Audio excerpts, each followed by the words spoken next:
Нийслэлийн цагдаагийн газрын мөрдөн шалгах газрын халаасны хулгайн гэмт хэрэгтээ тэмцэх эхэлтэс болон урьдчилан сэргийлэх хэлтсээс гар утас хулдаалдаг, Тэди, Монтел төвийн дуудлага, лангуу түрээслэгч нартай хамтарсан уулзалт зөвлөгөөн зохион байгууллаа.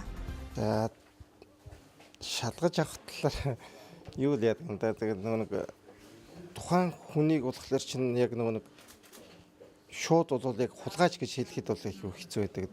Яг би ингээд яаж хаад ингээд энэ утсыг зарим нь бол олсон юм аа. Эсвэл одоо юу гэдэг яг нэг шууд хизээч нэг хулгайлсан гэж хэлдэггүй.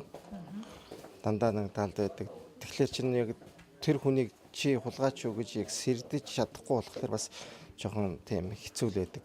Яг итгэл үнэмшил дээр л яг явж байгаа. Тэгэл тэд нар чинь бүгд үнэхээр минийхээ юу ингээд нэг мөнгөний хэрэгцээ гараад ингээд энийгээ ингээд зархсан гэсэн яг тийм асуудлууд бол явж л байдаг л та.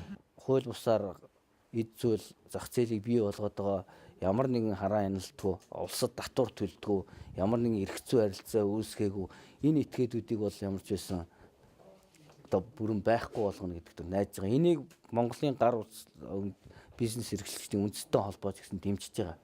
А энэ дэмжлэгийнхаа өрөөнд бид нар хууль ёсны дагуу үйл ажиллагаа явуулж байгаа бизнес эрхлэгчдэд дэмжиж тэд нартайгаа хамтарч ажиллана л гэсэн ийм том бод байгаа. Энийний улмаас энэ хулгайн гэмт хэрэг тодорхой хэмжээгээр бас буурна гэсэн ийм дүн шинжилгээгээд ингээм хамтарч ажиллаж байгаа. Энэ ажлууд бол мэдээж цаашдаа үргэлжлээд тийм гадаа гар утас судалгааны явж байгаа улсуудыг бас яг үүднээс тухайн байгууллагуудаа бид нар бас камерын хяналтын системүүдийг бий болгож ингээд хяналт тавина. Нутаг дэвсгэр хариуцсан цагдаагийн байгууллагууд энэ дээр зөрчлийн хуулийнхаа дагуу тодорхой ажил арга хэмжээнүүдийг авч ингэж хэрэгжүүлж ажиллана.